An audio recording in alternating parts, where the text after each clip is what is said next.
Di dalam sebuah ayat Quran, ketika Allah menceritakan keadaan orang-orang yang didatangi malaikat atau keadaan mereka yang telah dicabut nyawanya, mereka mengatakan, ya Rabbi, laula akhartani ila ajalin qarib fa asaddaq wa aku minas shalihin.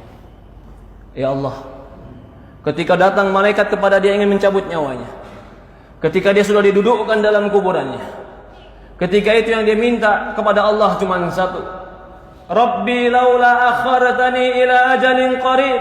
Ya Allah, kalau seandainya kau berikan aku kesempatan sedikit lagi, berikan aku kesempatan hidup sedikit lagi, fa asaddaq wa aku minas shalihin, aku akan bersedekah dan aku akan menjadi orang soleh.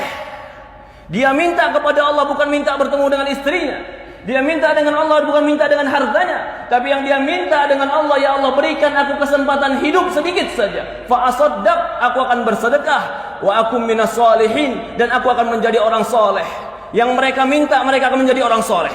Yang mereka minta, ya Allah berikan aku waktu untuk tobat. Yang mereka minta, ya Allah berikan aku waktu untuk kembali kepadamu. Yang mereka minta, ya Allah berikan aku waktu untuk menjadi orang yang menegakkan sholat. Apa jawaban Allah? Kalla, tidak akan pernah. Jika telah datang ajaluha, ajalnya, la yastaqdimuna sa'atan wa la yasta'khirun.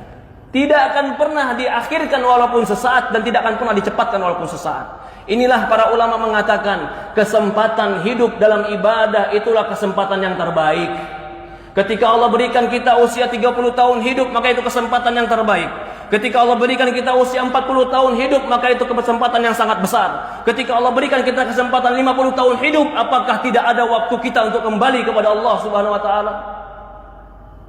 Ketika Allah berikan kepada kita kesempatan hidup, maka pergunakan kehidupan kita untuk kembali beramal soleh kepada Allah. Tidak ada yang kekal, tidak ada yang hebat. Sehebat apapun manusia akan dimakan oleh cacing. Tidak ada yang kekal di dunia ini kecuali kematian akan datang kepada kita. Kullu nafsin dha'iqatul maut. Semua jiwa pasti mati. Maka tidak ada yang pantas kita sombongkan, tidak ada yang pantas kita lupakan, kecuali kita membawakan perbekalan ketemu Allah Subhanahu wa taala. Fatazawwadu fa inna khaira zadi taqwa. Berbekallah, sebaik-baiknya bekal adalah ketakwaan. Perhatikan tadi ketika kita membaca dalam sebuah ayat Al-Quran, ketika didatangkan dia waltaqatis syaqqa bisyaq, ketika dicabut nyawanya, lalu apa yang terjadi? Betis dengan betisnya bertemu, semua badannya kram. Kenapa dia lakukan? Fala saddaqa wala shalla. Allah sebutkan sebabnya. Walakin kadzdzaba wa tawalla. Tidak sedekah, tidak membenarkan Quran, tidak membenarkan hadis, wala shalla, tidak mengerjakan salat. Walakin kadzdzaba wa tawalla, bahkan mendustakan cerita Allah, mendustakan cerita Rasul, wa tawalla, bahkan berpaling ketika diajak kepada Allah dan Rasulnya. Ya ibadallah, qu anfusakum wa ahlikum nara.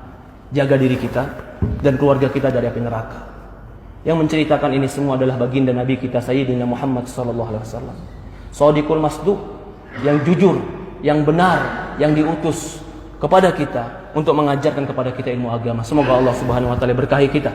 Semoga Allah Subhanahu wa taala memberikan kepada kita ketakwaan. Semoga Allah Subhanahu wa taala mematikan kita dalam husnul khatimah. Semoga Allah Subhanahu wa taala memberikan kita kekuatan untuk beramal saleh. Semoga Allah Subhanahu wa taala menolong kita untuk menjadi hamba-hamba yang bertobat.